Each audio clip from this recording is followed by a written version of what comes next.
All right, so when we start off our climate news tonight, we're talking about the Paris and their hottest temperatures of all time, conveniently right after I report about this. And I think this article sets the tone for you listeners out there. We were talking right before the break about how the heat waves used to last a lot longer than what we are experiencing right now. Chris Martz simply states, it's summer, temperatures are hot, sometimes record hot, and as usual, climate alarmism reaches record highs, and climate activists have a field day with it by fear-mongering rather than reasoning with facts and data. Every week, various weather events end up getting caught in the spokes of the wheel of the climate. It's an endless cycle. Rinse, wash, repeat. This time, it's the second European heat wave. A bit of a historical perspective here. While countries like the Netherlands, Germany, Belgium have recorded their hottest temperatures on record this week, Paris's record high of 108.7 degrees Fahrenheit on Thursday, July 25th, made international headlines and consequently sparked climate insanity. The graph below, figure 1, shows the maximum temperature in Paris, France, for each year since the 1900s. As indicated, a red trend line, there has been a noticeable increase in the annual maximum temperature in Paris over the long run. However, the trend is not alarming. And I'd have to agree. Now, I know a lot of you are looking here at the recent spike at the tail end here where we're sitting in the 42.5. I guarantee you that the next few years in data will level this out to where that line will continue to trend upward, but nowhere near what these climate alarm. In fact, what I'm looking at right here from 1900 to the 2017 data, we're talking about an average increase of about a half degree Celsius over 100 years. Interesting indeed that there's about 100 years of data here or more, and we only have slightly over a half degree Celsius of increase.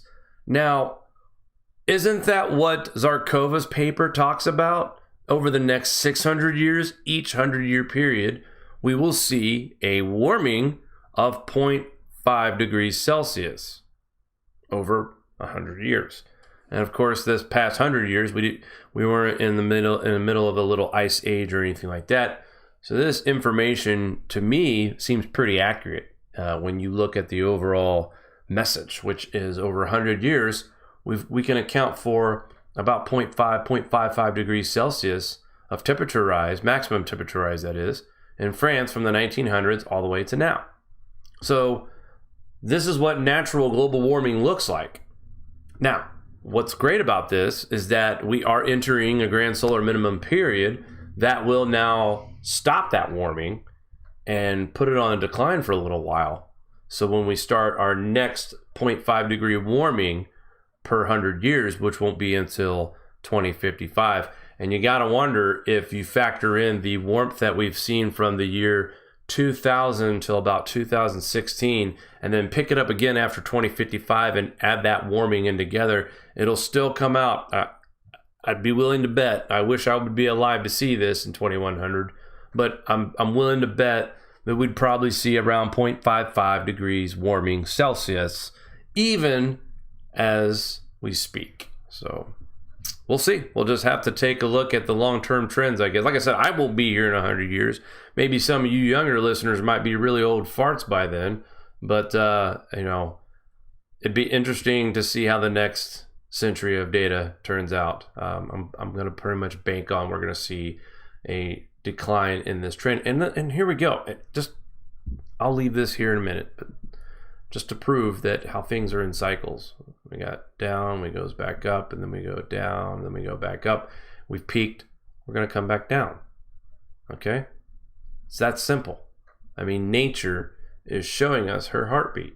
The 1947 heat wave was an incredible one for Europe, and it's forever stitched in the memories of elders. In Paris, the heat wave lasted for 12 days, July 22nd through August 2nd, with highs consistently above 90 degrees Fahrenheit. 2 days were above 100, and 4 were above, at or above 95 degrees Fahrenheit. That, my friends, is a true heat wave. Where was the climate alarmism back then? I mean, clearly our CO2 emissions were a lot lower back then. We know that. We were in the 300s or lower. We didn't see the recent spike until the last 20, 30 years. So you can't blame it on CO2, right? The CO2 was lower back in 1947 to have a 12-day heat wave. And that's not the only time we've seen heat waves last that long. I'm sure if we go back and do older records, we will find more heat waves. And I remember as a kid, heat waves lasting for 8 days, 9 days, 10 days, temperatures in the 90s, temperatures above 95 for 2 or 3 days, and then we touch 100 degree. That was a real heat wave, not 3 days of 90 degrees or higher. That is a heat wave, a minor heat wave, nothing to do with climate change. The fact that we've seen 2 heat waves, criteria, qualifying heat waves, I should say, does not indicate anything to do with climate change. And you'd have to understand the previous records here, okay? Going back in history, noticing that we had 8, 9, 10, 11, 12, 13-day heat waves. And now today we're talking about 2 heat waves that's happened in Europe over the past, 3 weeks, and lasting 3 to 4, possibly 5 days tops. Temperatures nowhere as high as what they were back in the 20s, 30s, and 40s. And the point of this article, to bring it up after we reported about France and its highest temperatures, is that it happens. 1 day a year, you're gonna look. Summer is 3 months long. So when you get maybe 2 to 4 events a year in the summertime that break an all-time record, well, that's not that big of a deal if you ask me, considering how many days are actually in a summer, and the fact that we only broke 2 all-time records this year. Does that mean it's climate change because 2 all-time records got beat within a 90 to 120 day period? I mean, we're below freezing for 60, 80, 90 days, and you didn't see us over here talking about ice age. It's weather. And what we're seeing with our weather in the wintertime is back to normal stuff now. Longer winters, longer colder winters.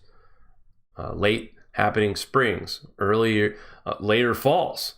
As far as I'm concerned, you're going to get about 3 to 5 weeks of real fall weather, if that, starting in September. I wouldn't be surprised by the middle of October if we're talking about freezes and snowfall in the northern plains of the United States. But again, this article is just again point out, is this climate change to blame? No, absolutely not.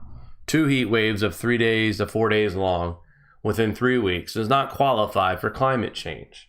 Now, had this heat wave lasted for 8 days and the one before that lasted for 10 days, okay, you might have a little worry. If a third one happens that long, you might, wow, we're really experiencing some extreme heat, extreme climate change. Or is it? It could be just the luck of things right now with the way these pressure systems are set up. To me, I think of climate change when you live in an area that doesn't get snow and all of a sudden it gets snow on a regular basis. Or maybe you live in an area that doesn't get heat and all of a sudden we're experiencing heat for a long period of time that we don't normally experience. Certain regions of the world do heat up during grand solar minimums in areas that are usually cold.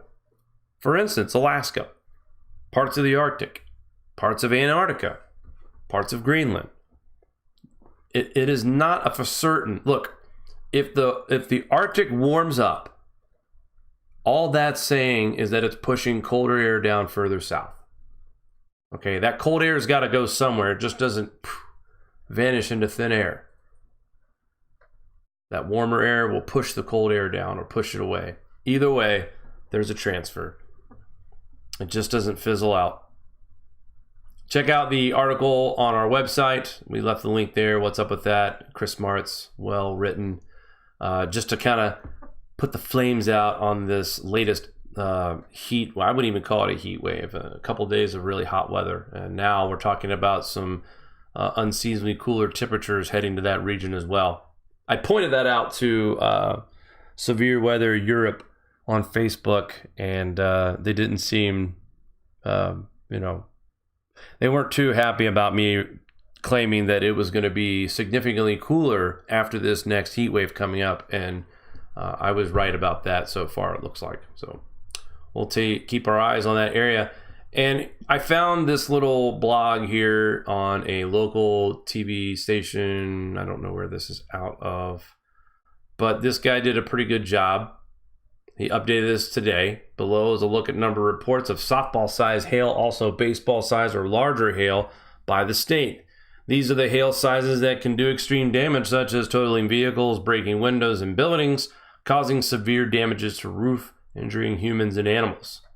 So you go, 1/2 inch is marble. He's given us a legend here of how big the hail can get. The largest hail ever hit the U.S. so far this year has been in Arkansas. The extreme hailstone looks to be a little over 5 inches in diameter. So that's above the size of a grapefruit, folks. That's almost the size of a cantaloupe. Softball or larger size of hail is pretty rare. Only a few occurrences each year in the U.S. Here is the reports for this year's softball size hail or larger. Look at this. We've had 6 reports in Texas, 2 in Wyoming, 2 in Arkansas, and then Minnesota, Indiana, West Virginia, and Pennsylvania all had 1 report of softball-sized hail. Here are this year's reports of how many baseball-sized hail or larger. 41 in Texas, 11 in Kansas, 8 in Minnesota, 6 in Oklahoma and Wyoming. Nebraska has 5, 4 in Pennsylvania. Ohio has 2 events, and a handful of states, Kentucky, Indiana, South Dakota, Iowa, Louisiana, Illinois, Michigan, has 1. For Kentucky this year, 1 report of baseball or larger, 9 reports of golf ball size. For Indiana, 1 report of softball size hail, 1 report of baseball size or larger hail, 9 reports of golf ball or higher. So this is in the tri-state area between Ohio, Indiana, and Kentucky reporting on this, but they're right. We don't see this many hail reports like we have this year. And the big thing that always sticks out in my head when I see these articles, these reports about hail, is thinking back in the early days, Lee telling me a lot about what to expect over the next few years in the grand solar minimum, entering it, and what's going to happen during. But, the things that I never can get out of my head is the increased amounts of hail that we're going to see, not just in storms, but in sizes, which we're seeing that now, especially compared from last year. It's way up from last year. The shorter summers, the shorter grow seasons, that actually started a little bit last year. This year is a lot noticeable. And what if they're right again? Next year is worse than this year. If 4 to 5 weeks was late this year, what's late going to look like next year? Interesting. Just things that I continue to kind of pay attention to that continue to get worse or intensify each year. And I think we try to cover almost everything that's relevant to what's going to happen in the future with our climate on this channel when we do these broadcasts. So a lot of the reasons why we pick the stories that we pick is because we feel these have something to do with the event that's happening right now. This is old news, but I can't even believe I didn't really talk about this. July 26, 2019. This is crazy. Strange day for the Tour de France on Friday ended with bad news for the French. A storm caused organizers to shorten the 19th stage. They decided that riders could not safely race over alpine roads after a hailstorm. There was also a stretch of road that was blocked by a landslide. Check out cyclists here sitting in the car. Possibly might have been injured. But what is surprising, pictures like this, and before the show tonight, I was looking for some articles to talk about, and one headline was snow in France. I'm like, what? For the Tour de France. And then I just realized it was the same hail story. This has never happened before, folks. Obviously, hasn't happened in 200 plus years, right? No one was alive back then. No one that's alive now. Nobody was running this race 200 years ago. So, of course, nobody would ever foresee weather events like this affecting such a iconic event such as the Tour de France.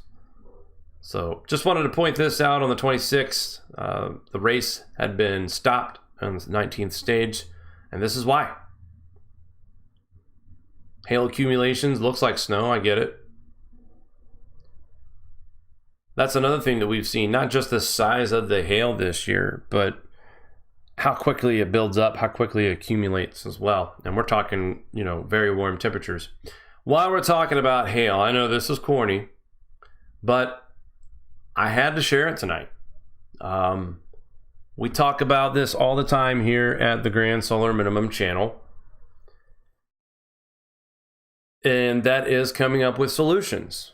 We've talked about what to do, how to do it, and when we should do it. But we don't ever offer any real solutions. And that will change, obviously, the Patreon. Hopefully we can get some more homesteading done and talk more about prepping, because that's what we really need to start focusing on, especially when we get closer to this fall. I think as the harvest comes near, we can focus on a lot of prepping and staging of how you would store your food. So anyway, Mark Twain purportedly said, everyone talks about the weather, but nobody does anything about it. An electronics engineer who moved to the Dallas area from Chicago decided that he had to do something about Texas' stormy weather after both his GMC Jimmy and his wife's Acura were damaged by hail 6 years ago. Michael Siciliano launched the patented Hailstorm Protector System, an inflatable canvas car cover that prevents damage by deflecting hailstones. So let's think about this. You got a bad storm coming. You throw this cover on real quick. You slide I believe that probably some kind of battery powered fan that would inflate, or maybe even I'm sure electrical core would have to be plugged in for this device. It inflates the cover, protects the car from getting hail damage. Going to save a lot of money. Heck, you might even save money on your car insurance, not by switching to Geico, but by buying one of these hail protectors. So if we start thinking about how to build things like this for cars, is this the kind of thinking that we're going to need when it comes to damaging crop fields during hailstorms? And you're saying to yourself, well, that means you have to man people to operate these covers and stuff like that in the fields when these hailstorms happen to protect crops. I get that. And that's probably this, but this is just a piece of what we can do to help protect and adapt to the weather. So good to see something like this coming out, because again, we've said this several times on this channel. This is about adapting. And we have to figure out how to thrive during these challenging next few decades with storm weather, with temperatures, with crops, with everything. How do you protect your home? How to protect your crops? How to protect your material items, such as your vehicle? We're starting to see some innovation out there, and I think we're on the right track. And I hope that we can continue to see this innovation increase like wildfire, because it needs to happen now. Just like when you hear about these Green New Deal policies that need to take place to make any kind of a change or effect on what's to happen. These folks are screaming, we got to do something by the end of 2020. That's kind of how we are right now in the prep mode. We really need to put things in order now to be ready for the end of 2020. Because who knows what times lie ahead in the near future if our weather continues to act as funky as it has. And right now, over the last couple of weeks, I think the United States has finally caught a break. Some drier weather, some warmer weather, normal summer-like temperatures and stuff like that. But eventually that will change as well. Not because of climate change, but because of the month. where we're heading into the season. It's almost August already, guys. Summer is more than half over. And finally, before we go to the weather section tonight, scientists abandon search for Bill Nye's credibility. I'll let you decide. U.S., in a rare display of surrender, scientists across the nation have given up their extensive search to prove that Bill Nye the Science Guy is a reliable spokesperson for the principles of scientific inquiry. According to sources, researchers threw in the towel after viewing a recent episode of Nye's new variety show, Bill Nye Saves the World. We've wasted years of effort trying to prove his credible, non-biased source of information, one scientist told the reporters. We've tried and tried, utilizing the very best technology known to man, and now it's time to move on to more promising fields of research. This particular scientist adds, it's a lost cause. He added grimly, according to reports, this is where I question the validity of this article. It's not. It's Babylon B. It's a parody site, Jake. Well, It's just for laughs. For laughs, here we go. According to reports, Nye responded by pointing to his wardrobe of lab coats as evidence of his scienciness and called all people who disagree with him closed-minded science guy deniers. Hey, I can live in my fantasy world if I want, and I say it's real. So, They've had some great global cooling and global warming I love it. on that. It's good for a laugh. Guys, don't go anywhere. We'll be right back. Do you like this show? Give us a thumbs up. Want to support us more? Share to your favorite social media platform. Buy a t-shirt or become a Patreon. All links are in the description below.